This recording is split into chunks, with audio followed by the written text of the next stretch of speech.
gen that was. The gen that was. The gen that was. The gen that was. The gen that was. This is the gen that was. Hello everybody, welcome back to the Gen That Was, where we take a personal retrospective look at the last generation of consoles, specifically the Xbox One and PlayStation 4. Joining me on this episode is Brad Ellis. Yo! Michael Damiani. How's it going? And Michael Huber. Yo! Wrapped in a blanket, correct? Wrapped in a blanket. Hell See, yeah. we're recording this. You won't see it till after the holidays, but, after Christmas, but we're recording it before Christmas, and it just you get that energy, that Christmas energy. It's electric. It is. It really is. For those of you just tuning in on the show, a quick rundown of what we're about to get into. This show is divided into 3 parts, and in the first part, I have curated some stories that I think would be interesting to talk about that happened in the particular year that we're discussing. This time, it is 2017, and let me tell you, just factually, banger of a year. There's never been, if you need to describe something as a banger, it is 2017. In part 1, we'll discuss some stories, some things, some events that happened that I think are interesting to talk about. In part 2, and it was especially heartbreaking this time, I select 5 games, and only 5 games, to talk about. And we will kind of reflect on our feelings on them, how we felt about them at the time, how we feel about them now, all of that good stuff. And then finally, in part 3, my favorite part of the show, we will play one of those games, challenge our opinions, revel in our nostalgia, all of that good stuff. All right, so leading off, I've said, I believe on every episode, or at least most of the episodes, that we're purposely not talking about Nintendo, we're purposely not talking about PC. We are focusing on the PS4 and Xbox One. But I think in 2017, it is relevant to those 2 consoles to talk about the launch of the Nintendo Switch, which happened on March 3rd, 2017, and it was a smash success. Apparently sold better in the Americas in its first 2 days than the Wii did. And it's also, the success of the Switch is also worth considering because it did not launch during the holidays. And so I think there's a lot to say here, a lot to dig into. But the question that I want you guys to answer is, how do you think, or did it at all, did the Switch affect Sony and Microsoft's outlook and strategy? I think, they were aware of what they were doing. Mm-hmm. Obviously, they're keeping notes on their whatever their strategies for their systems was, a handheld and home console in one. But I don't know if it necessarily made them look at their own stuff for the future, especially in hardware, where they're like, maybe we should do something like this. Because it seems like now, in 2020, that didn't really affect anything at all. What about the DualSense? Because the DualSense feels like kind of. I mean, the kind of a DualShock response. 3 kind of had the motion stuff too, but I guess this just took it a little step further. Yeah. Good call. Yeah, I don't really know if it did anything in regards to that. They probably saw the success of it and maybe brainstorm, but honestly, even as you said in 2020, they've kind of both have stayed the course. We saw Microsoft going in a direction with Game Pass. That's kind of been their focus. It still is their focus. And Sony is about their first-party exclusives and making games that you can only get on their system. I don't think the Switch would offer some of those experiences because, they like those, the visual fidelity. They like those very, high-end looking games. And I just don't see. If anything, it maybe just cemented that neither of them are going to do another mobile entry because Nintendo's just so dominant with it, and especially after the Vita's shortcomings, Sony probably said, "Yeah, we're not doing this again." Because I think there was some speculation that maybe PS5 or the next gen system would have some kind of portability with it after the success of Switch. That just didn't come to pass. I definitely agree, and think you all make good points in regards to, like, not... There isn't anything I can point to in being like, that was a clear change in corporate strategy. But I do think Nintendo being a dominant force does change the conversation, and I do think it sort of naturally makes a harder path for both systems, right? And I think a good comparison for what I'm trying to say and my argument for it is Breath of the Wild became such a point of conversation that it really dominated things. And even today, you're getting things that are constantly being compared to Breath of the Wild. And when it came out, Horizon Zero Dawn was relentlessly compared to Breath of the Wild. And so I think, Nintendo being successful sort of changed the value of what the other two studios were doing on some level, how we looked at them. Yeah, totally. I agree with you. Breath of the Wild definitely had a huge impact for everyone was looking at this game. Yeah. Approach design, yeah. I mean, we're still seeing it today. Games like building off that. Yeah, I mean, they had, you talked about Breath of the Wild. They had other games that came out that year as well that I think kind of started to change the conversation about Nintendo's doing really unique things with their first party franchises with the Switch, and don't want to go beyond the scope of this year, but obviously that trend continued. I think some of the companies, especially Sony, probably looked at that and said, hey, they're doing something really special over there right now, and then they've acknowledged it publicly. Both the heads at Sony, even and Phil Spencer at Xbox, has been like praising their praises, and especially Xbox. Actually, real quick, I think if anything, Nintendo doing so well, Nintendo showing kind of like this side of them. They kind of fostered a decent business relationship between Nintendo and Microsoft that have paid off in certain things coming down the line, obviously beyond the year 2017. So I think it was both a success and having these games that were some of the most talked about things that year, and also just getting the attention of these other studios saying, hey, we want to work with you now. This is a good system, especially coming off the Wii U, how bad that was. No one really wanted to work with Nintendo because it was just like a floundering system. Yeah, Damiani, there are two things there that I just kind of want to expand on a little bit. You talked about kind of Microsoft's handshaking with the Switch and kind of their attitude, and I do think that is a really important thing to discuss, because I don't think that would have ever happened in the original Xbox days or the Xbox 360 days. You never would have seen Banjo-Kazooie come to Smash in the way that it did. And there is sort of this crossing into enemy territory that is actually really fascinating. But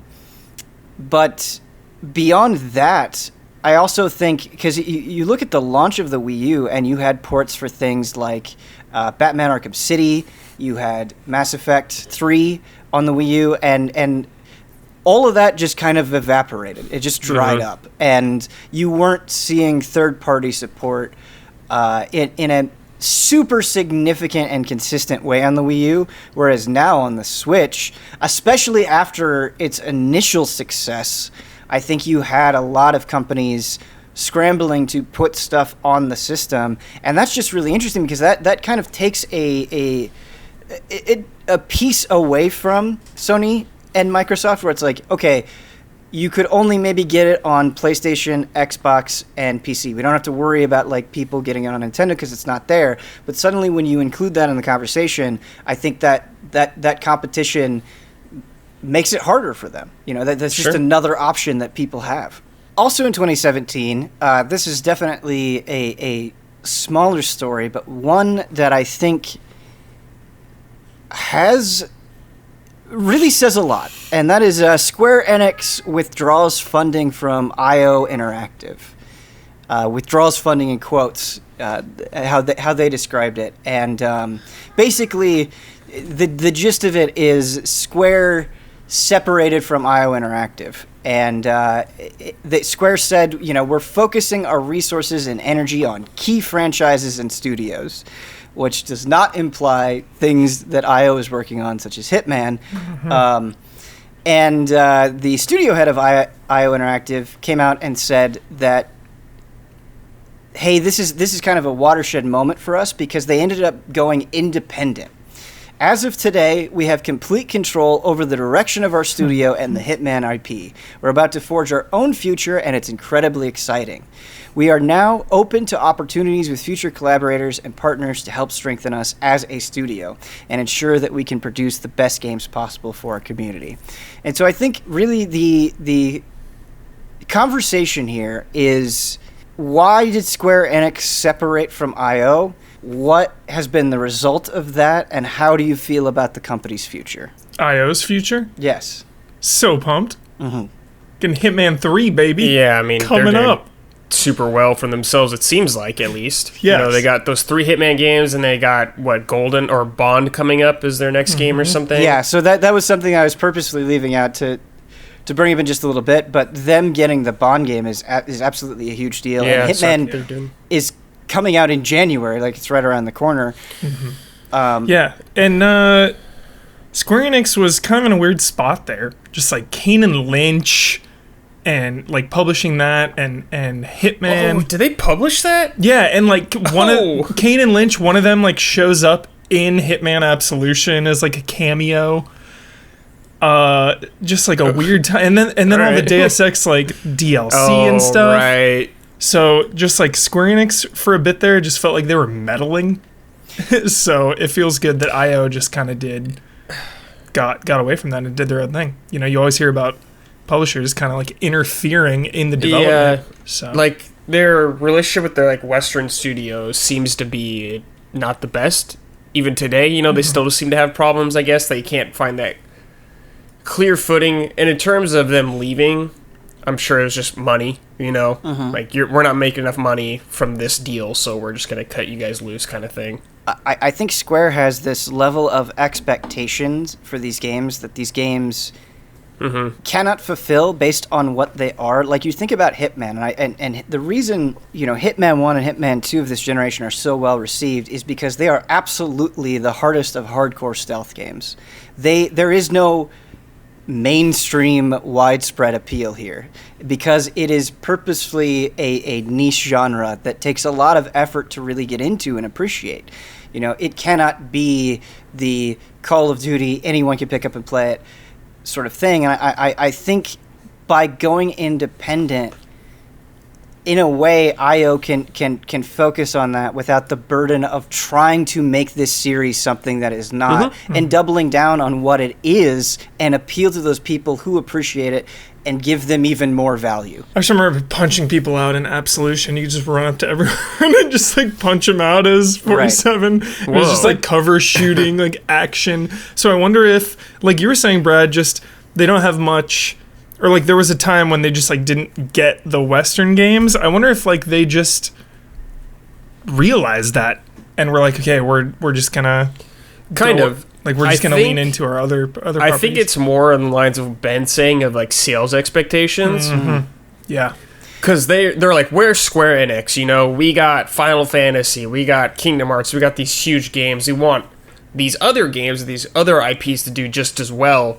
And it's like a game like Hitman, which Ben was saying isn't designed to have like the mass appeal kind of thing, and Deus Ex, and it's like it doesn't meet their expectations, which were probably, I have no idea, but maybe too much their expectations. So they're just like, well, sorry. I think Absolution was trying to turn Hitman into something that it's not. You know, I think it was Hitman, you know, compromised, and I think the pushback from that really informed the decisions that they made in Hitman 1 and Hitman 2. And again, it's like, you know, from IO's perspective, it's like, we know what our fans want. They're very clear about it because they're super passionate, because they're into this thing that not everybody is into, right? And so they can articulate exactly what they want out of this type of game very, very, very well. We could either try to, like, water down what we do to maybe make them happy and grab a bunch of more people, but the likely result is we just end up like pissing off the people who really support us, and then that's a huge controversy. Or we can really focus in and make those people happy and just make the absolute best game that we can. And I think that's what they did. I mean, Hitman 1 and 2, I think are easily two of the best games of the last generation. They are remarkable games. And just how well they're supported. Just with all the elusive targets, the fact that you can just keep importing 1 into 2, and then now when 3 comes out, you just get that, and you get or you buy the season pass. I forget exactly how it's done, but the fact is, you can play all Hitman 1 and 2 and 3 just in one package. Yeah, that's cool. I love that. Then they're obviously expanding into VR, so it just feels like they know exactly what they want to do, and they're just getting to do it. Yeah. Our next story is not nearly as feel-good. Microsoft officially cancels Scalebound. In a statement, Microsoft said, after careful deliberation, Microsoft Studios has come to the decision to end production for Scalebound. We're working hard to deliver an amazing lineup of games to our fans this year, including Halo Wars 2, Crackdown 3, State of Decay 2, Sea of Thieves, and other great experiences. I have more context to provide this story, but I just have to pause here for a second. You cancel Scalebound, but Crackdown 3 was like a years-long mess. State of Decay 2 was a buggy mess at release. Sea of Thieves lacked content at release. And so I'm not even saying that, I just want to know what's going on. Like, where's the line here? Like, what is the difference in severity? It's got to be budget. I would say that, or creative differences between the two studios. Just a little bit more context before we move into the broader conversation. This is coming from Eurogamer, where their sources say that work on the game was in trouble. Several senior members were forced to take time off because what they were working on was just so much, a large workload. And then Scalebound got really behind schedule. There were problems with the engine, and they weren't hitting deadlines. And that was, according to Eurogamer, the decision that made the project. They just couldn't keep going with it. Yeah, it's sad, but it sounds like it was necessary. You know, I wonder if they were looking at how much money they've sunk into it and how much more they would need to sink into it to get it into, decent shape. Decent shape, exactly. So I wonder, just you're back there crunching numbers, and it's just like, this is not diminishing returns. This is just not worth it. Sure, yeah. Whereas something like PT getting canceled seems personal. Or it seems like, we're parting ways with these people. We want nothing to do with this. Whereas, this one just seems like, the numbers are not adding up and aligning. We gotta pull the plug. I'm curious if also having to work under such a strict schedule wasn't necessarily to Platinum's strength. That's something that they're used to having a little bit more flexibility that they will, because generally, from what I've seen of their releases, when they are given a pretty strict deadline to work with, the game doesn't end up being so great. The stuff that we did with Activision, didn't pan out to be so great. Like Legend of Korra turned out to be not so great because, the rumor was they only had a few months to work on it. So I wonder if their best products come out with they have more time to work on it. Where's Bayonetta 3?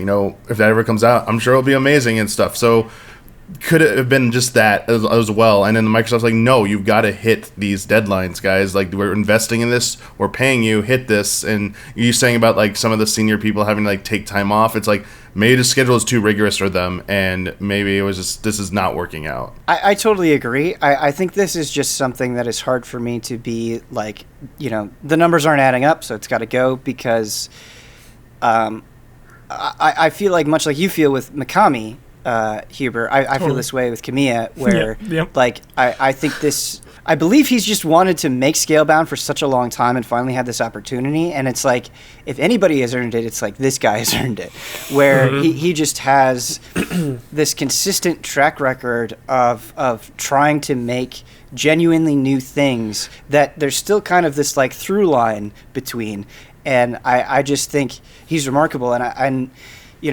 I think Platinum has earned that reputation. I mean, they've just made experiences in their own way, and they don't seem to cave to industry trends the way that so many other studios do, and their games are not for everybody, but I think that is exactly why I respect them so much. And Kamiya especially, I think it's hard, even if it was struggling, even if it was behind schedule, like if there's anyone in my mind that I would like cut some slack to, it would be Kamiya and Platinum, but obviously that is not how businesses operate. Well, things are changing and moving so fast in the last couple years, it feels like there can easily be a redemption story here.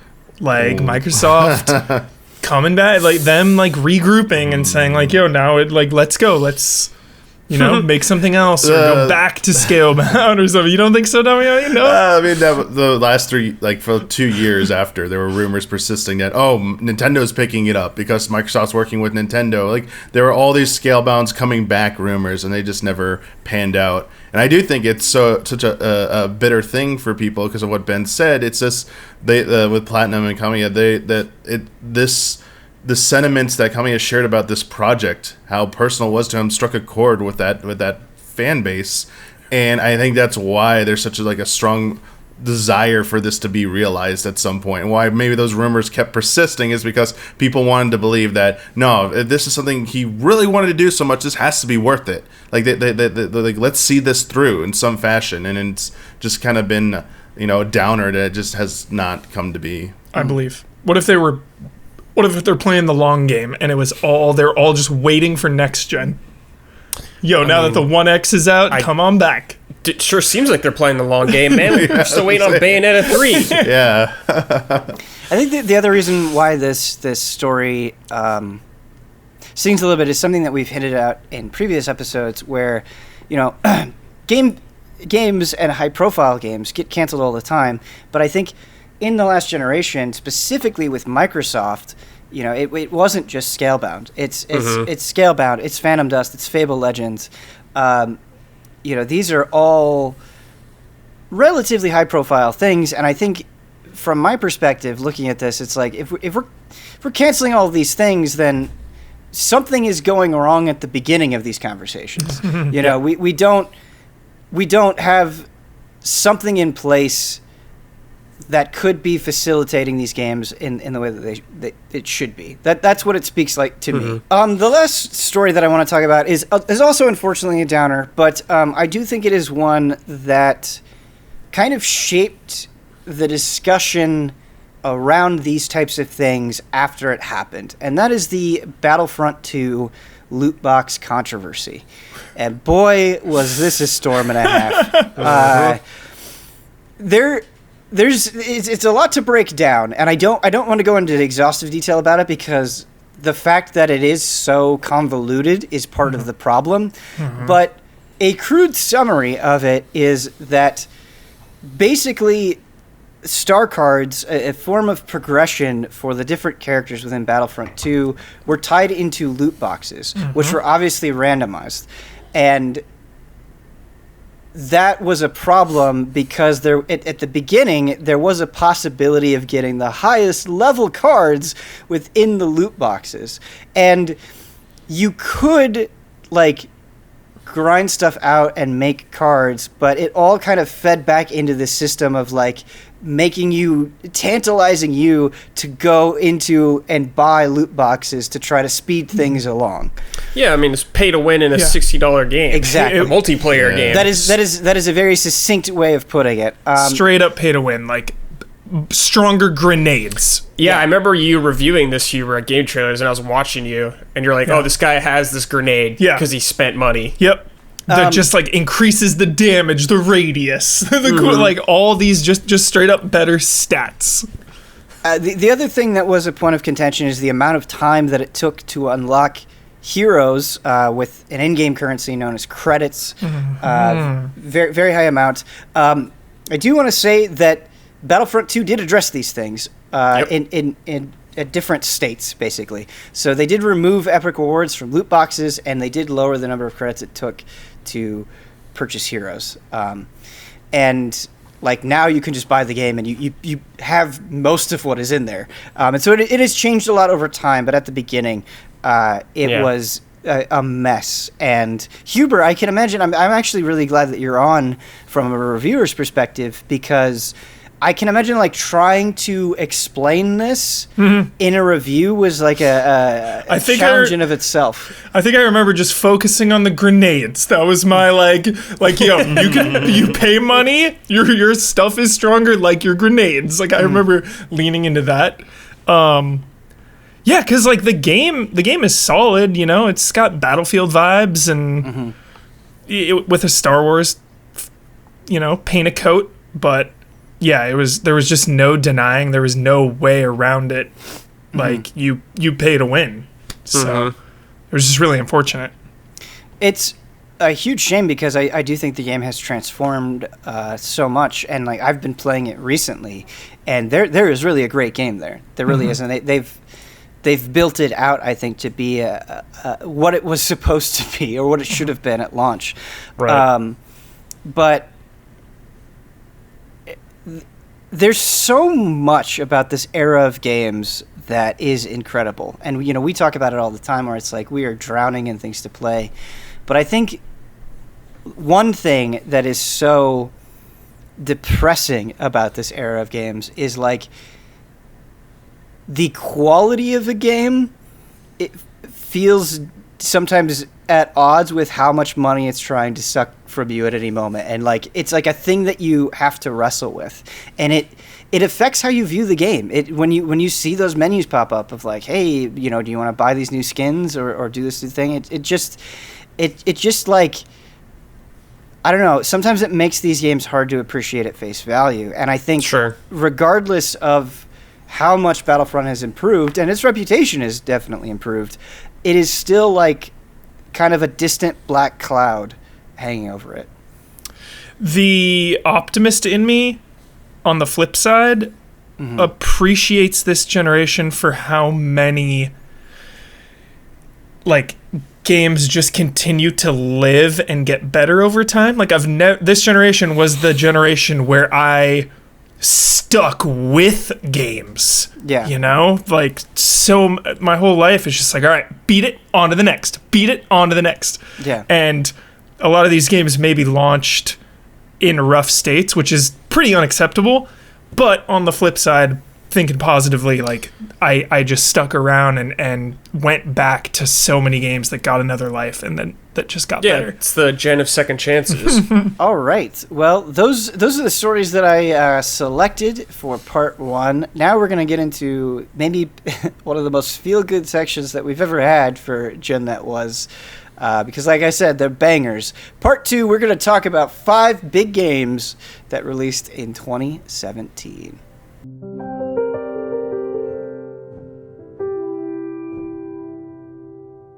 So, I've already said that 2017 is a feel-good year, and what is more feel-good than Yakuza Zero? What better game to start off with than an official great in the Hall of Greats, thanks to Michael Huber. This is a game that I think we've talked about pretty extensively, but it's also one that I never get sick of talking about. Same. Yeah, this is the turning point for this franchise. Yeah. It was always like niche and kind of a sleeper, and ever since Yakuza 0 and Kiwami after that, like this franchise is a household name now, it feels like. It feels like everyone now either has played it and loves it or is so interested in it and wants to play it. Like, I don't see anyone ever talking shit on Yakuza or saying it doesn't interest them. Like, everyone at least acknowledges this series now, and I think that is largely due to Yakuza 0. You saying household name is deeply funny because like I'm just picturing like families gathered around for the holidays and like grandma asking like, so have you played Yakuza 0?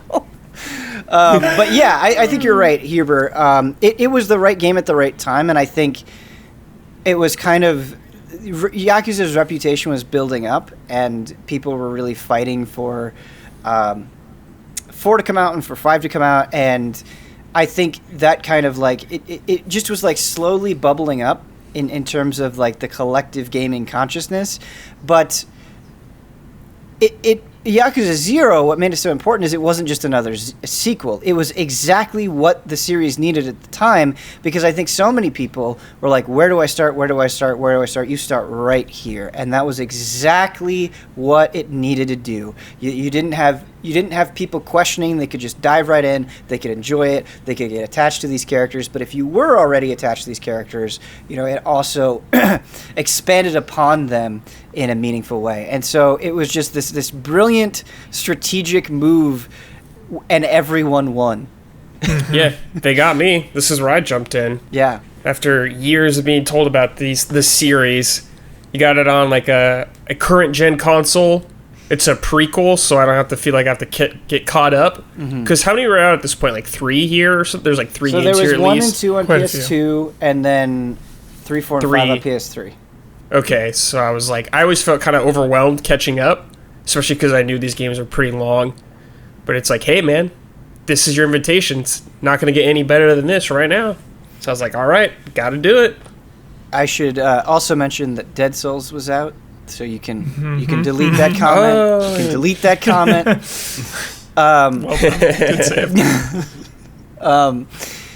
But I think the other thing about Yakuza Zero is how into the minigames people got into, and like how obviously it's Yakuza, so the sub stories are always so good. But on top of that, I think like Yakuza Zero was a reinvention kind of mechanically of the series, where the style system and a breath of fresh air there, and I think adding a layer of complexity to these games was definitely helpful. Mm-hmm.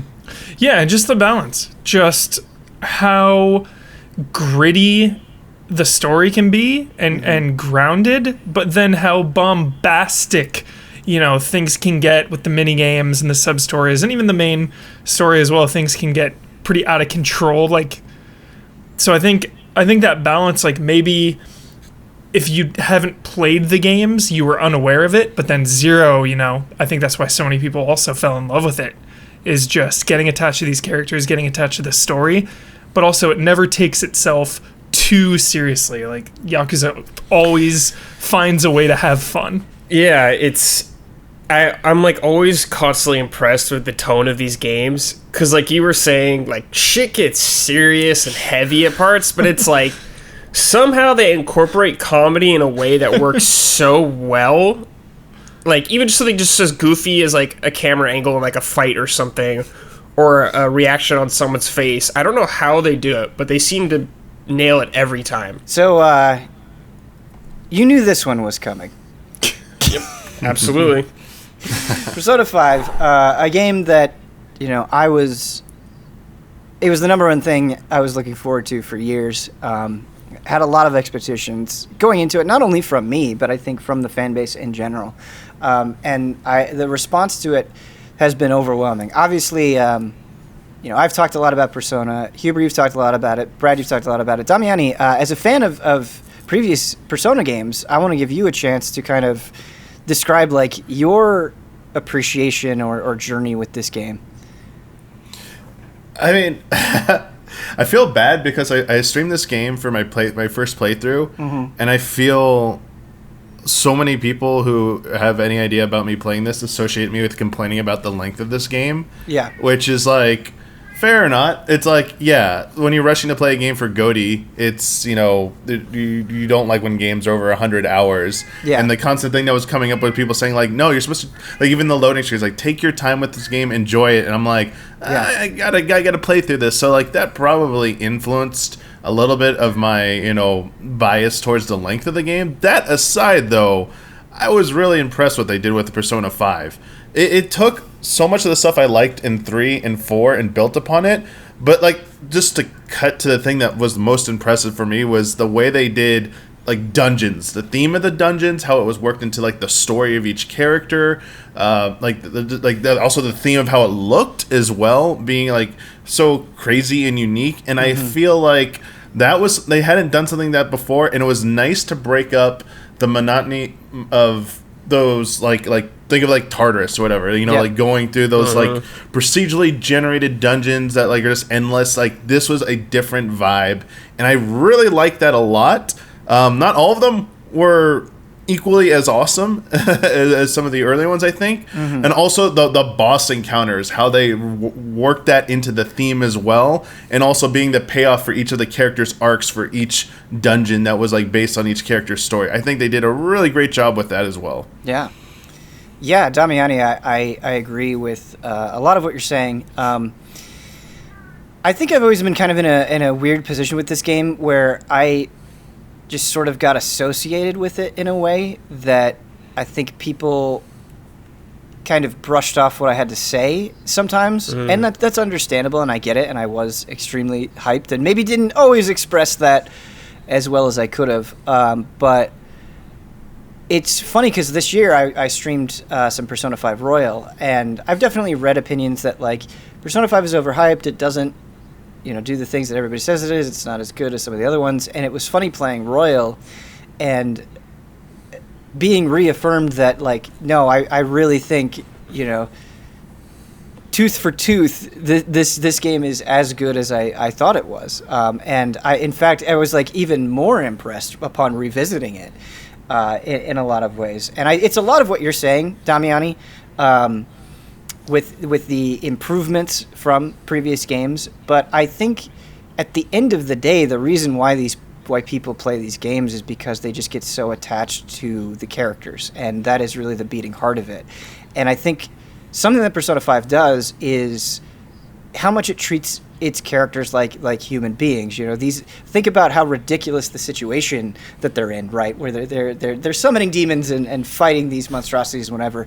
But normally, when you have a situation like that, you have heroes that kind of feel larger than life. But these are kids that are dealing with insecurities. They're dealing with trauma. They're dealing with prejudice. All of these things. And I'm not going to sit here and pretend like this is the most thorough exploration of any of those individual topics, but it is there on some level, and it does give the game a depth that a lot of comparable things don't have. Well, at a basic level, it's my favorite scenario of all time. Coming of age story, group of people coming together to change people's hearts. Just that basic premise, I'm so invested in. And then obviously they deliver on that, the cast of characters that weave in and out, the bosses and all those stories like you were saying, Ben, and then just the companions and even the outside characters, Sojiro and all them and just everyone you connect with. It's a game about connections. I can't praise this game enough. We complain about length all the time. Yeah. But for whatever reason, this game to me is one of the few that really earns the length. And even after 90 or 100 hours when I beat it, I didn't want it to end. Even The Witcher 3 took me 100 hours, and even that I was like, let's wrap it up. Let's go. And Persona 5 to me is just no, dude, I want more. Give me more, please. Give me more. And because everything feels like it's advancing the plot. Everything feels like mainline story.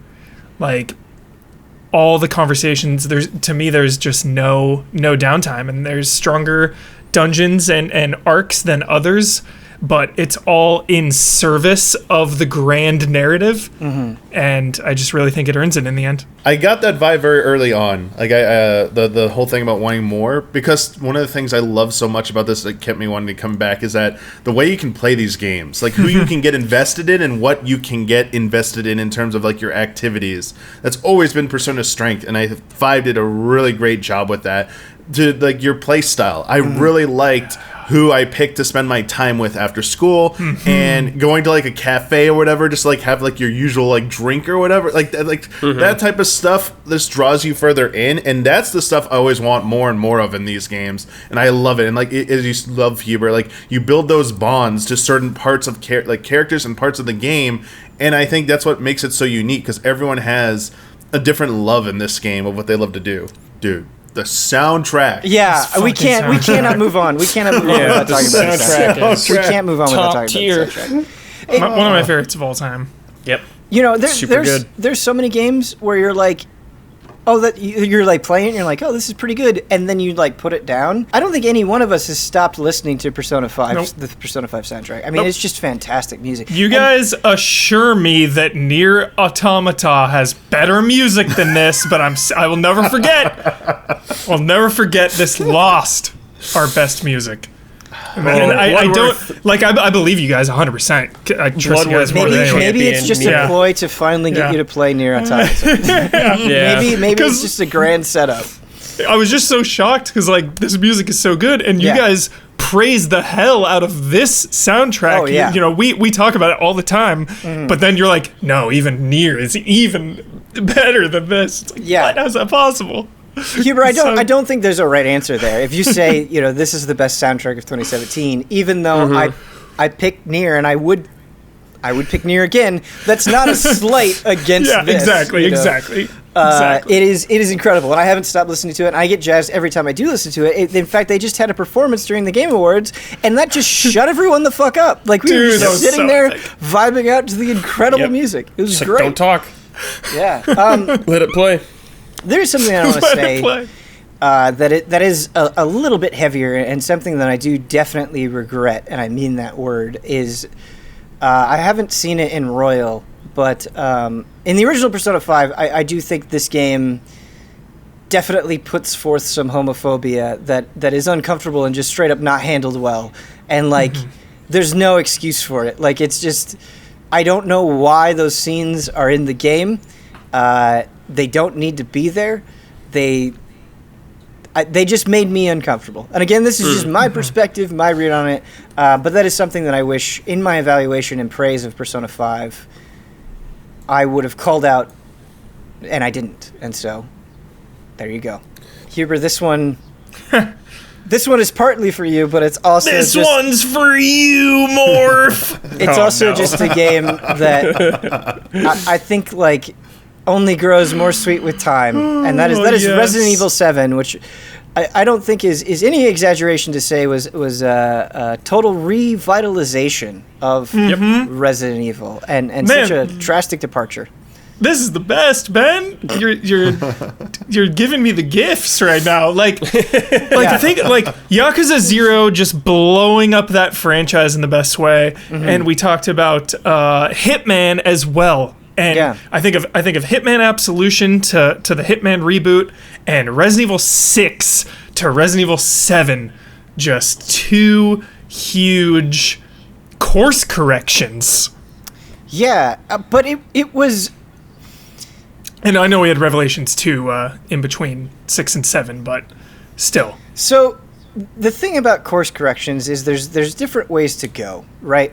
There's like the Rise of Skywalker way that feels like desperate pandering, and then there's like, we're gonna reinterpret this and take our time, rethink this. Yeah, while still being true to, I think, kind of the ideals of a series, and I think that's exactly what Resident Evil 7 is. And it's funny because, for all of this praise that I have for Resident Evil 7, I still prefer third-person Resident Evil. Like if I had to pick one, I would still pick that. But that's not a criticism of Resident Evil 7. I'm so grateful that despite this decades and decades and decades of fandom, that they do these things, and not just the first person, but the entire way that they tell the story. The fact that they're focusing on a new character, despite having some of the most beloved characters in video games, and making the entire game playable in a relatively new device like PlayStation VR. Like, this is a game that feels like it's shooting for the moon, but it nails it immediately. Like, all that ambition, all those differences don't seem to compromise quality in any way. Yeah, like, the way this series just changes is a miracle to me. Yeah. I mean, there's so many Resident Evils, and it always just feels like they're trying something new. And sometimes it works better than other times, but they're going for it, Think of Resident Evil Outbreak being online and going from fixed cameras to over the shoulder to first person VR, and now back to over the shoulder. So I just love how this series evolves, pun intended. I think Resident Evil 7 is like one of the major games to point to at Capcom's return, you know, because I think the conversation surrounding Resident Evil for a while there was like, how are they going to fuck it up this time? And now it's like frothing at the mouth, like, give me more as soon as you can. Yep. And I think that is something that is so incredible about this generation is like, yeah, there are definitely downs, but people come back and hope is restored, and it feels good, you know? I'm getting too hyped. You guys are hyping me up too much. It's too much. It's too much. Because I'm thinking right now, when Resident Evil 7 came out, that was before Resident Evil 2 and 3 remakes. It was before it, yes.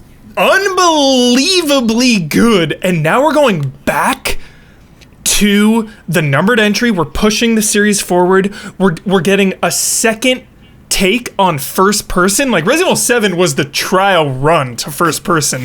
I feel like they're going to take everything they've been doing, all this momentum, and putting it into Village, and I'm so excited now. I didn't know I was this excited. Holy shit. You always want to hesitate when you're like, this upcoming thing is going to blow me away, but I have full confidence that Resident Evil 8 is going to, like, knock it out of the park. Man, those vibes.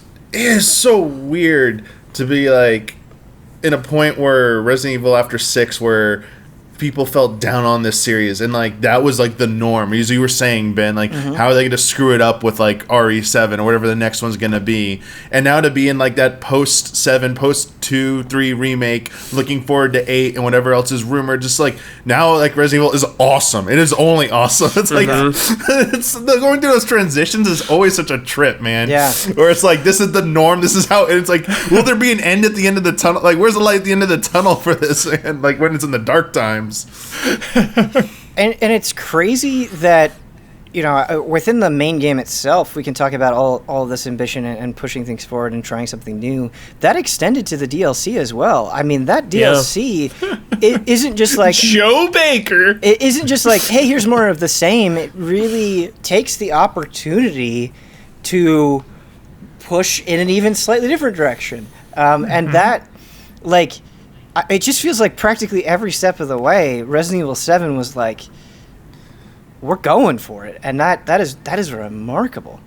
Yeah, to reinvent such a prolific series and have it be a sequel with a number on it, you know, Resident Evil 7, but having it feel so new and fresh is just, it's awesome. It's just awesome. Yeah, Huber, to go off that, I think this is a great example of how people don't... You were talking about the strength of the characters before, Ben. I think some companies and studios need to realize that sometimes, like, people do love characters, but people also love Resident Evil for what it is, the game. Like, the design, like, the vibes it gives. And it's totally okay to make a game that primarily has nothing to do, on the surface level, with what you've done before. Like this is like just a great example of that, of just like the new setting and all and the new characters, and it works. You don't have to keep going back to the same well of like, let's get Leon, let's get that. I know people love that, and they did love going back to that, but there's so much to be said when you like for creativity and trying out new settings and stuff like that, and like having this be such a success is such a great payoff for that, and gives them more confidence. I hope, because it lets companies be a little bit more ambitious with you know what they want to go with their next direction. Yeah, but the thing is like they tell this new story, they focus on these new characters who kind of become incredible in their own right without throwing the rest of Resident Evil in the trash. And I think that is the important distinction, is it's not like it's doing this and shitting on its own legacy. Like, the way Chris Redfield is incorporated in the story is like this incredible drop the mic moment. And like it feels like it just kind of slots in a really, really useful way, without, you know, retreading the exact same beats over and over and over again. Yeah, the way it connects is like the mystery of how it connects is so interesting. That like that's arguably more interesting than it would have been if they had just like continued after 6, like, okay, we're just getting more, like, what are you up to now, Chris and Jill and Leon and Ada? Right. It's like, no, playing through this and uncovering these nuggets, these morsels of information, like seeing the Umbrella logo, you're just like, how is this going to connect? What is the connection with all this? Like, that's fascinating. I love that. I love this mental image of, like, Huber intensely playing this a game, and he's just, like, not blinking. And you go over to him, and you're like, hey, Huber, what are you doing? And you're like, I'm uncovering nuggets. Nuggets of lore. Lore nuggets. Dude, Resident Evil lore is my favorite. Yeah. Yeah, it's good. It's fun.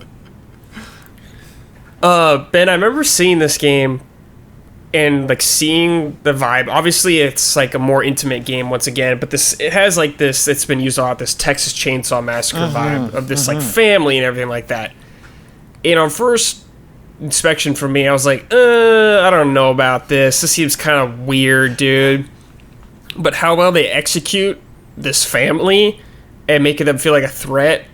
Like, Jack is like the nemesis of this game almost, you know? Yeah. Has familiar elements, but just some random dude attacking you with a shovel. And I'm like, oh, this is Resident Evil still. Even, like, the Lucas stuff, which is totally, you know, like, Jigsaw, you know, solve this puzzle, Ethan, like, get out of here kind of thing. But it's like, man, they really had fun with it, but they did an excellent job of keeping it a Resident Evil game. Totally. And then that final turn, Brad, when it gets, like, a little more ghost, supernatural. Yeah. Like, that combination of the Texas Chainsaw into, like, tech and ghosts. It's a cool transition. Man, I think the what you're talking about, Brad, like the essentially being like the nemesis of the game before with the the remakes came out. This works so much better for me because of how claustrophobic everything was. Yeah, you're in like a hallway in a house. Like running, like how many times I run around upstairs with just chasing me around because it's like I hate this, I don't know where to go. It's so small. I like every little turn buys me a second, but I'm like, dude, I'm so screwed right now. It's like, come here, boy, and you're like, oh no. Just so much intense. Yeah, I think a reservation maybe with Resident Evil going into first person is if you look at the trends at the time, and it's not that this is a wrong approach, but first-person horror has kind of gotten to become defined as like you don't fight back, you strictly run away. And what is so essential to Resident Evil for me is resource management and how are you going to use the tools that you have to take down these threats. And it was so cool that stuff is still perfectly represented in Resident Evil 7. That, despite the fact that you have things chasing after you, or that the fact that combat is very different, it still feels the way that you want a Resident Evil game to feel. Yes. Like looking for ammo or supplies while under duress. Yes. Like Baker is hunting you down, but you still need to find a key. Frick! I gotta hide. I gotta shoot back. I gotta figure this out. Ah! Okay, so something interesting happened with Gen that has never happened before. Is we accidentally, when we recorded it, we only talked about 4 games instead of 5, and I definitely had 5 games written down. I had 5 games that I had prepared for, and I was trying to figure out, how did this happen? How did I do this? And I think I forgot to put the trailers for this game into OBS, and so when I was like moving forward and going through things, there's a lot to keep track of, and it just got lost in the shuffle. So we're coming back to pick up this discussion on a game that I very much want to talk about, and that is Nier Automata. A really interesting game to look back on, a game I think that really sort of propelled Yoko Taro's name in a greater way than it was before, and introduced a lot of people to Nier, and I think captivated a lot of people. Not everybody, certainly, but captivated a lot of people, myself included. And I was just curious, is this a game that you think, had a lot of hype in 2017? Do you still think it holds on to that hype? Yeah, I think Nier has one of the most passionate fan bases around. Like, people praise these games, and for good reason. I like Nier Automata a lot, so I think it's totally justified. But yeah, I never hear people stop saying this game's praises. Yeah. Yeah, it feels kind of like a Yakuza situation. There's just not enough of them yet for it to be as big. But, the first one came out, definitely a sleeper. But when Automata came out, it had that Yakuza Zero momentum, I feel like, where just everyone was saying it's the greatest game of the generation, greatest game ever. So it definitely has that hype, and I wonder if, going into 2021, if the Replicant remake will continue that momentum. Right. Yeah, I think so too. I do like how you called the first one a sleeper hit, because I guess you're referring to like their first Nier. Just right? Nier, yeah. Nier. Okay. Yeah. I don't know if I view it as a sleeper hit, but Replicant actually has Replicant has a chance to overhaul some of the parts of the games that maybe someone like me found fault with the original game, because the original Nier was so ambitious, in my opinion. Yeah. I don't think it had the resources, to put it in a nice way, to fully realize the vision that Taro and his team wanted to go for that. And you see it more fully realized in Nier Automata, sorry. And I do, to answer your question, Quick Man, yes, I think the hype is still there, because people keep saying every Sony event or whatever, or Square Enix event, where's Nier 3? Where's Nier 3? And then Final Fantasy 14 got a massive Nier crossover, and they saw a huge surge of people. Just people who don't even care about MMOs or Final Fantasy were like, how do I get to play this thing? How do I play Nier in Final Fantasy 14? And people is this going to be actually canon, knowing Yoko Taro? They are very, very hungry for more Nier, obviously. Yeah, I want to talk a little bit about character design and how crucial that can be, because Nier Automata sort of reminds me of Final Fantasy VII, in the sense that, in the days of Final Fantasy VII, I think it was the sort of iconography of that game, Cloud standing in front of the reactor, that gave it this kind of presence. And I think Nier Automata sort of has a similar vibe to it. I think this game is just so stylistically grabbing that you kind of feel like you have to pay attention to it.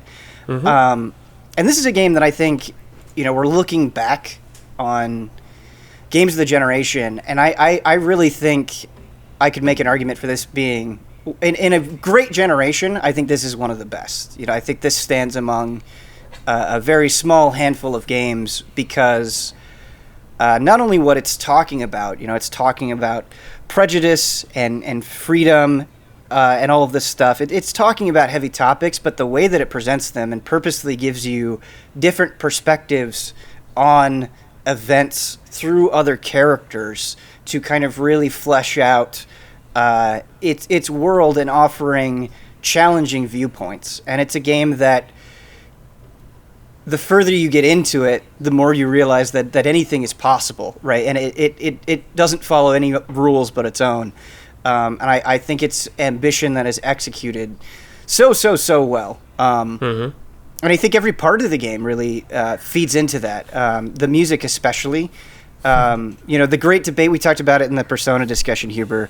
But I think this is music that, while definitely enjoyable on its own, I think the moments when the game chooses to use it, that's really where the magic happens. That's special. And all the genres the game has. It's Yeah. switching around all the Shit's time. all over the place. Yeah. Yeah, that's actually something, Damiani, you just talked about ambition in the original Nier, and that's something the original Nier does as well, is switching different genres. But, yeah, it's a really special game. I do think fans of this game are very intense. It was intense when I didn't get through it. What do you mean by that? It came out at a really stressful time for me. I just, for whatever reason, was not in the mood for it. I loved what I played. I loved it. But I just had to put it down for other things. I just wasn't ready for that kind of, emotional, psychological investment. It just seemed like a lot. And it was just I usually get pestered, and I pester people. I love pestering you guys about playing games. True. But with that one, it was a lot. It was nonstop. It was constant for many years. Yeah. I feel like there is a almost there's a certain how vocal they are. There's a certain vocal group that thinks there's a one way to play Nier, how to experience Nier, and I think if you don't experience it in that way, and people see you don't experience it that way, there is generally like backlash. So, understandably, like Nier and its soundtrack is phenomenal, and when it get nominated for stuff or when it wins stuff, the outcry there. I would be on the side of that. Yeah, that was a little bit, maybe an oversight for it not winning some of that stuff. But by the same token, this game I think is meant to be played in unique ways based on the person who's playing it. Yes, it does take multiple quote-unquote playthroughs to see everything and fully experience the game, but there are options at each point. Like, you can drop the game at this point, and that's the end of your story with that game. And I think there's something to be taken at each step when what your choice is to do with that. I think that was always intentional, honestly.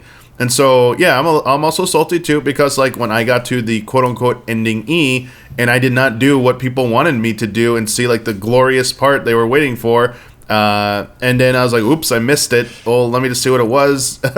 I got like, crucified for that. It was like, dude, you just ruined the whole game. Like you shouldn't even have played it. I was like, okay, I'm sorry. I thought this was an option. Like it was a sequence. I got tired of playing. I was like, I just want to give up and move on to the next thing. What's next in this game? Like, what's the ending? Like, nope, you messed up. And I was like, okay. I was like, sorry. What, is it like a decision you make in the game? Yeah, and it is a very important decision, and people love. I think people want it. That's partly part of like the Easy Allies like mantras. Like, we want to see your reaction to this incredible moment, and you robbed us of this. So like, damn you, man. It was like, I felt it was kind of like that. It's like when Meryl died. That was a mistake. To speak very positively about it, I was really glad they worked with Platinum for the combat system. Yeah. It definitely shows and pays off a I feel lot. like that was the biggest weakness for me of the first game. Of the combat was just like, Like, I love the story and everything, the setting, but the combat never really did it for me. Just having Platinum come in there and really clean it up helped a lot for me. Yeah, and I know some people have complained about the combat in Automata, and it definitely is not the most complex combat that Platinum has ever done. And so it's just interesting to see, I think depending on where you're coming from, like if you've played any amount of the original Nier and then you play Automata, you're like, oh, thank God. Like, it's so much that's better. kind of where we were at, yeah. And so I think you have this sort of sense of gratitude. But if you're just comparing it to other Platinum games, it's not Devil May Cry or Bayonetta. It's definitely simpler than that. But in my time with it, I was always having a good time, I guess, is the thing. Like, even if it wasn't like, the most strategically rich, I guess I would say, I think the boss fights are just so off the wall insane, and you could see it in the footage. You kind of get a sense of that this is a game that just is constantly bonkers, and I think that sense of spectacle made it so I was never really bothered by the combat, or I wasn't having a good time. Yeah, they did such a great job. You mentioned the spectacle. We talked about the soundtrack and like when it hit earlier. I think of like the carnival boss, the carnival area, like the music, how it looked, the visuals, like this, the marriage of like the environments and the music and like the enemy style, the designs in there, and then like the boss encounters, just a phenomenal job, honestly. And some of those environments just like will like stay with me forever. Like that carnival, not music. Like it will always be inseparable for me. Hearing that song and like just getting the vibes of just like walking around that area and then like knowing what waits at the end. It's always good to have a iconic character. I feel like 2B is that. You were talking about just iconography earlier, Ben, and like that character lives outside of the video game now. I feel like that's like, Yeah, definitely. Soul Calibur and cosplay and just, she's like mobile games, and just feel like she's kind of a good mascot. She's kind of everywhere. Yeah, I mean, I think experiencing 2B's story and how it evolves, I don't want to spoil it, but I think she just becomes kind of a great character in her own right. But even removed from all of that, I don't know a better way of saying it other than she's just really fucking cool. Like, it's just such a cool design. You know, it just looks so sleek and awesome. Again, I think of like Cloud on the cover of Final Fantasy VII, or I think of like, you know, that Akira poster, or seeing Ghost in the Shell for the first time, and it speaks to the power of visual design, where like if you're good enough at it and you make something that just is just dripping style, like people want to experience it. It has that presence. Anytime a character's eyes are covered with something, 10 out of 10 cool points. Yeah. Illidan. It was hard to decide on the last spot, but it is Cuphead, a game that I really want to revisit because of how special it is. I really don't know how else to describe it. It's just, this is a special little game. Yeah, I mean, not only is it a special game, it's an extremely impressive little game. Yeah, absolutely. Not only from a gameplay perspective, but obviously the most noticeable thing is its presentation. And how well done and how much care you can see is put into like every single frame in this game. Right. It's kind of this interesting thing because I feel like Cuphead is this combination of old and new in a way that is just brilliant, where like obviously its visual style is calling back to the past, and its sort of run and gun gameplay is calling back to the past. You know, you immediately think of things like Contra, but it doesn't. I think sometimes when you have throwbacks like that, they're a little bit too literal, and they just sort of copy everything wholesale. And I think Cuphead is a smarter game than that, where it is incredibly difficult. I don't think anyone would argue that, but despite how much chaos is going on, and I think you can see that when you look at the footage, there are very clear tells for what you can interact with, you know, what you can parry, what you're supposed to be shooting at, and it just feels like it takes a lot of... This game is incredibly well designed in a way that I think is better than a lot of the things it's taking inspiration from, and I love that about it. Yeah, I had such a blast with this game. I was late to the party on this one. This is the one I didn't touch till it actually came to Switch as one of those games, which also was a big deal. And I was just... I know I was impressed, but man, I really love how this game feels like an uphill battle at first. It feels insurmountable, but as you said, Ben, everything shown to you, like you can start to pick up on the tells. It is another example of a game like you learn through losing. You're going to lose a lot of times, and each time though, you should be getting a little bit further and further into the fight. And I love that. I do actually like things that do like that, but also that it feels fair because like you can clearly see, oh, I didn't recognize that in time, but it was there. I could have done that. And the way it evolves, the boss battles, whether they're like the ground-based ones, like the flying ones, or like the side-scrolling shooters, I thought some of those might be a letdown, but no, they just kept, not only they kept up the challenge level, but they kept throwing things at me that made it feel like this part's like a bullet hell. This is like action platformer. This is just, you know, like straight up just like dodge, you know. It was really fun to do all that stuff, and I think it led to such a feeling of satisfaction when you overcame this stuff. And I felt the further I went along, the more I'm like, I'm gonna be able to get this stuff. I went from a sense of being super dejected to I'm gonna lose a bit, but like I'm gonna get this. Things are gonna click faster, all the way to the final fight where it's like it picks the things and it's like you fail, you go all the way back to the beginning. It's like that was like I felt it was a really good build up to that. Yeah, absolutely. And I think another thing that makes the challenge so successful is there's definitely like beating your head against the wall. There's an element of that to Cuphead, but it's not just that. Like there is some experimentation and freedom with trying different types of, you know, ammunition or weapons, however you want to describe it, with certain boss fights and seeing how that will play out. And I also love how the boss fights like just tell a story visually. I mean, the multiple phases and how much like things change or the boss changes as you're going through the battle is just so cool. Yeah. So many games look the same. Yes, they do. Nothing looks like this. Nothing. Like it's so striking. It's so unique. And it's one thing to be like style over substance, but this game just has it all. So Yeah, it's got the gameplay to back its visual style up. It's cool that they delayed it a bunch. This game got delayed a ton. Yeah, a ton. That's actually what I was going to say. Is in one of the trailers, it's talking about the DLC, which is still not out yet, and it says coming in 2019, and it's about to be 2021, and that sounds like an insult, but I think it speaks to like these are craftsmen. There's no other way to describe them. Like, they are so meticulous and such perfectionists that they will wait until it is ready, and whenever you get it, you know it's going to be something special, and I deeply, deeply, deeply respect that. How did you feel about the levels?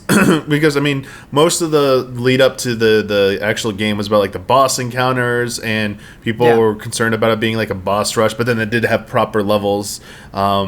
Because for me, I personally enjoyed them. In fact, I like the challenges associated with them, like beat it without getting hit, or when there are like 3 conditions for each level or something to like or something like that, and figuring out how to like beat it in like in a certain amount of time without getting hit, and using parries and stuff to like get extra boost and stuff like that. I thought they were good for what they were, and I think they were nice. They weren't as hard as obviously the bosses, and I think they were a nice break between the encounters, so it didn't feel like just like a boss rush, and also the fact that you could go sort of in different orders as well through the levels. Like if you were just finding this too frustrating, go over to this one and try this one. Maybe it's more to your liking. Yeah, the world map really helped in that sense. Yeah, love a good world map. Yeah. Damiani, I agree with you. Whenever I think about Cuphead, I think about the bosses, and to me the bosses are the better part, but I think you need that connective tissue to kind of keep the momentum going. I think if it was just bosses back to back to back, I think I would have been exhausted in the way that would have made me have a less favorable opinion of the game. Cuphead's good. Cuphead's good! Check it out. In fact, Soundtrack. In our last part, I'm going to be playing some Cuphead. Oh, shit. So you guys can judge my gamer skills. Yes. Gamer cred. I've got my cat on my lap, so it's going to be even more difficult than it normally is.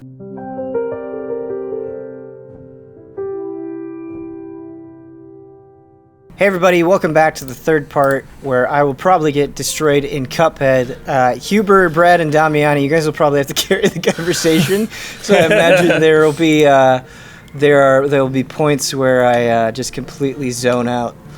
Yeah, that's the way it But goes. yeah, I really like the that name is the way it goes. Mugman. Mugman? Oh yeah, this Cuphead's intro. brother. Cuphead. I feel like and this game has the perfect amount of story. It gives me like Who Framed Roger Rabbit vibes. I don't know why. Where it's like an adult cartoon. Did you see Acme? Is that why? Huber, adult cartoon has a very specific connotation. You mean like a 20s, 30s style cartoon? All right, let's make a bet. I want everyone to have their own individual bet. All right. How many times do you think I'll die? In the first level or the entire run? Just I don't know how long we're gonna play, but in the amount of time that we're gonna play, let's say 20, 30 minutes. Okay. I'm gonna say for the first boss, Ben, 0 deaths. 0 on deaths. the first one. Okay. I'm going to say your total deaths. 17. 17. Brad, I am insulted. Well, it's been a while. It has been a while, that's true. I will go with 10 then. Dude, I played through this entire game, and there's so much I've forgotten. Me too. You know what I mean? I hate that feeling so much. That's why replaying games is the best, because you forget everything. Yeah, you map. forget stuff. Huber, you gave me 0 deaths, and like now I want to honor. 0 deaths. Pressure's on, dude. What is this? Winnie the Pooh's? 100 Acre Wood. Yeah, it does have 100 Acre Woods, 100 man, Acre you're totally Woods. The shotgun blast, dude.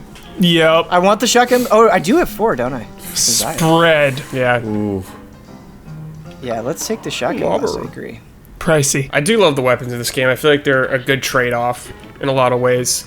Correct me if I'm wrong, but they added, because you were talking about it earlier, Damiani, you were talking about the levels. Didn't they delay it because of the criticism? I think so. They delayed Yeah, it to they did. add Yeah. levels? They did. There was definitely a response to, I tried to parry that and I failed. Which, to me, All right, let's try this. is such a There we gutsy move. Like, you delay your game so much to add a whole nother component to it. Like, good on them. Yeah. Do you think this game would have been even bigger if it were easier? Do you think the difficulty made it a little more? I think it niche? added an appeal to it, for sure. Okay. Do I need to parry to get over there? I don't know. I might need to parry to get over there. 16 to go. God, every animation in this game is so good. And then it's like one, two, like how many layers of the background they're still even using too Yep. while doing this? Yeah. Super impressive. What do you think is the liquid in his cup? Well, it had. Well, this is an adult cartoon. Yeah, I think it's probably. What's a? Oh, the dash! I completely forgot about the dash. Yeah. God damn it, dude! I completely forgot about the dash. Oh my god. The game begins. Oh my god! I thought I had to like parry to get over there. It's like, no, you have a dash, you fool. It's eggnog. It's holiday time. Eggnog. It's eggnog. I love Shit. it.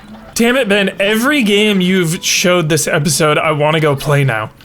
Yeah, it's nice. I like when the episodes have kind of a different vibe between them. In 2016, it was like I was expressing a lot of disappointment, whereas now this episode, it's like, no, Joy. this was a fantastic fucking year. All right, one death. Bravo. One death. Bravo! Yeah, one death. One death. And one to me is warm up. So you don't even count the first Hey, one. we're shaking off the rust here, man. Exactly. So satisfying. My goodness. Yeah. That It does. It brief just feels little good. pause too. Yep. It's the perfect length of a pause when you do it. I'm gonna go ahead and say it's erotic. There's something erotic Oh about my it. God. Yeah. You're giving me dopamine right now, and I'm not even playing. Oh yeah. This is the first boss. I thought the vegetable's the first boss.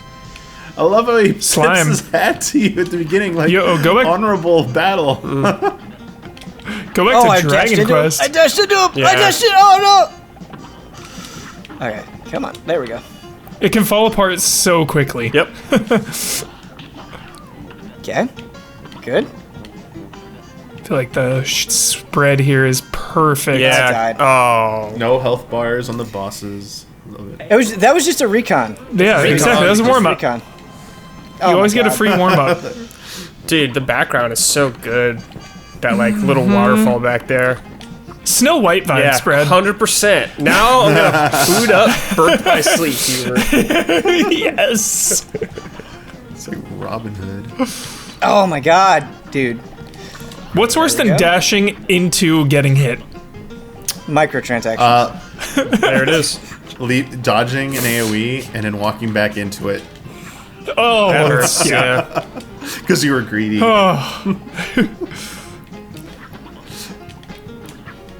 Ooh, that was close. Parrying a really good attack and then getting hit by a stupid follow-up. Oh my god, you're so right. Or like when you like it's multiple hits and you don't know that and you parry the first hit and then you get hit by the follow-ups. Yeah, that sucks too. All right. I think I got this. Yeah. Not maybe You got- not this you got the run, rhythm. but I got the rhythm, yeah. Well, so that it's been 3?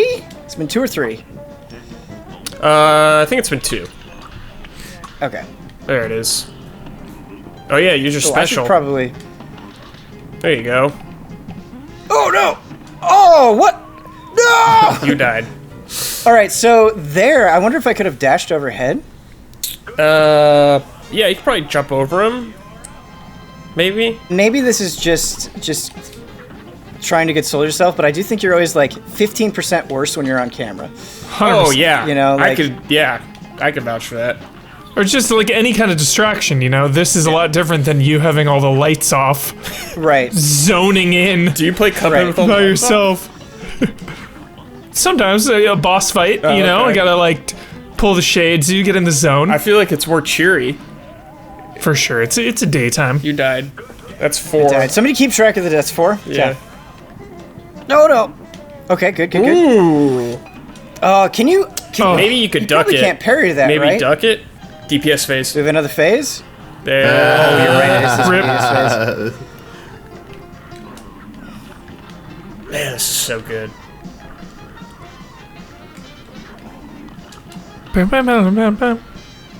Good special there. The thematic is it's Tombstone fighting you. What's interesting about this design is I think this is the easiest phase, right? But it's more of a like mental difficulty because you're like freaking out and you're like, oh, I got to the last phase. What is he doing? He's a tombstone. It's just like you have to keep yourself in check more than the game is. A lot of this pushing game you. is like a war of attrition. Also, is being able to last the distance. Because like this is pretty simple, Nice. but one mistake can end it. It all comes crashing down. Yep. All right. Boss down. Like that is like baby boss compared to what comes after. Baby you boss, know, like yeah. dude, it gets vicious, man. crazy. Oh God. Okay. Oh no. Look. Brad, your Oh, this is 16 might have been right, amazing. man. So good. Gradius. Oh, I tried. To Shout out. Whoa! Jeez, that transformation. Yeah, it's so good. Love the big bullets. It's a Roger Rabbit vibe. Reminds me of a Bullet Bill. Yeah. Oh my God. All right, that was a recon run. Run. Boink. Such no. good sound. Yeah. Oh, and they follow you. Oh, I tried to parry and I got hit by another bullet. Just the like phasing phase shift of a boss. Yeah. Yeah. So great. Again, it's just a story, man. It's so cool. Number one game to have boss phases, or first game ever, I mean. Wait, what's the first game to ever have boss phases? Yeah. Let us know, Which internet. first? Yeah, like I'm trying to remember if the first Final Fantasy had any. Oh no, it's all falling apart. They come back. The bullets, they come back. The first video game to feature a boss fight was the 1975 RPG D&D. Dude, arcades. There has to be an arcade game, dude. Like that had like multiple. It's gotta phases. be. Yeah. I just remember them like flashing red, obviously. Yeah. Oh God, I Oh forgot. no, this Moon dude. phase. Oh no. Last phase. I only though. got 1 HP. There it is. Oh, How close? How close? Pretty Okay. close. war of attrition. Who said that? Is that you, Brad? Yeah. Like mental toughness. Yeah. You know, losing, running tough. it back. It's tough on your psyche. It is. It is. It's brain training. It's like, am I good enough? Can I beat this? Can I Yeah. do it?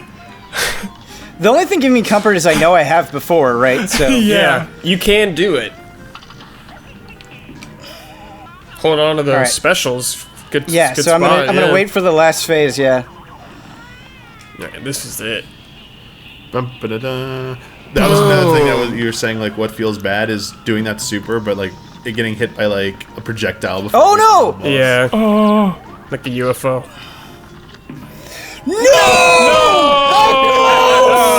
Oh. What would be your defense to people who don't like repeating over and over? My Just defense. don't like, like it. Repeating like You Yeah, just that's don't okay. like it. You don't. Don't play Yeah. it. You don't. You don't have to like it. You know. exactly. Because I just, the conversation, it feels like is always like, it's bad rather than I don't like it. You know, It is. It's always the thing. It's like that always bothers me. I mean, yeah, people will say that instead of you I can don't think like something is too hard or too easy, but Ooh. whatever. What is this bullshit? Yeah, what the hell? What the hell? What just happened? Where did that come from? it was Caught like you, dude. we've learned Ben's patterns. You thought you were comfy. Yeah, I was comfy. That fucked my mind. They heard, Dude, they heard you talking about repetition. That's a great quote, dude, for the back of the box. I know, right when we were talking about like repetition over and over, they're like, "Oh, new phase, dude. What up?" So I've awesome. never seen Stay before. frosty. You push phases by doing too much DPS. Can't believe we'll probably Come on, get come on. DLC for this. Come on. next year. Sometime, yeah. It's pretty wild. So it is counting damage here, right? When it's transforming. Yeah, I think hope so. it is anyway. That's the worst when you have to wait for an enemy to get up before you can damage them more. Yeah, that does suck. I don't like it. When it happens all the time. Ah! It's like, let me wail on them. Oh my God, Ben, you idiot!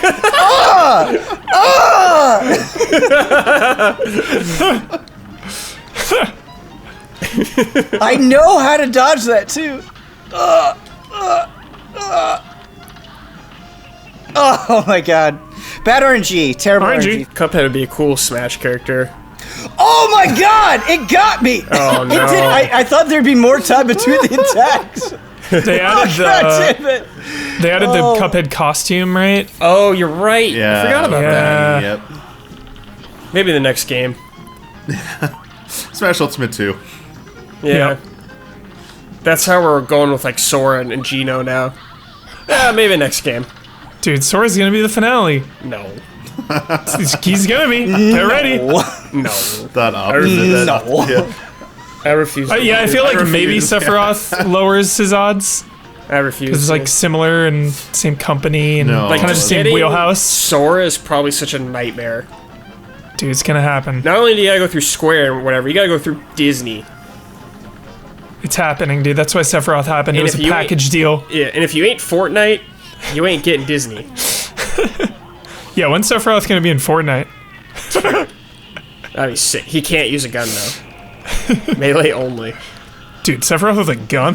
Yeah, it's freaky. Yeah, it freaks me out.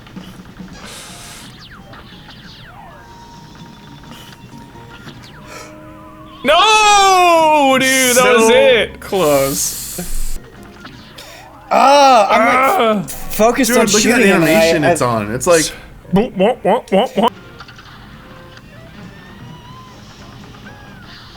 Those ones that make you move around. Always get me in bullet hell games. Shit. Here we go, dude. The nuke is almost ready. Nuclear launch detected. Boom. nice.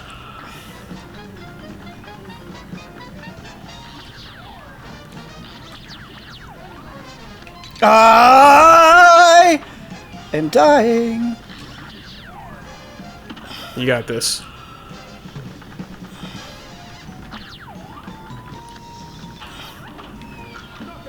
Nice. There it is. Yeah, dude. There it is. Crunch. Woo. A minus. A We'll take minus, it. We'll dude. take it. We'll take it. That was really, really fun. I feel like I let you guys down with 17 deaths. What do you mean? but- No Let us way. Because you beat the first one only on like 1 or 2. Yeah. It's Yeah. like gamer society, you know? Yeah.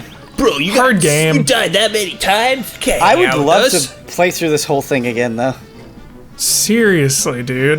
What, this was my thumb hurts. I felt like I was using a claw. I wish I was on camera to show this, but like I had my thumb on A, my index finger on X, and my middle finger on Y.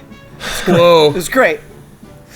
But that's going to do it for Gen That Was. Thank you so much to Brad and Huber and Damiani. You guys were a delight. Yeah. This was a delight. We will see you guys in a little while for 2018. We're winding down. This is the Gen That Was.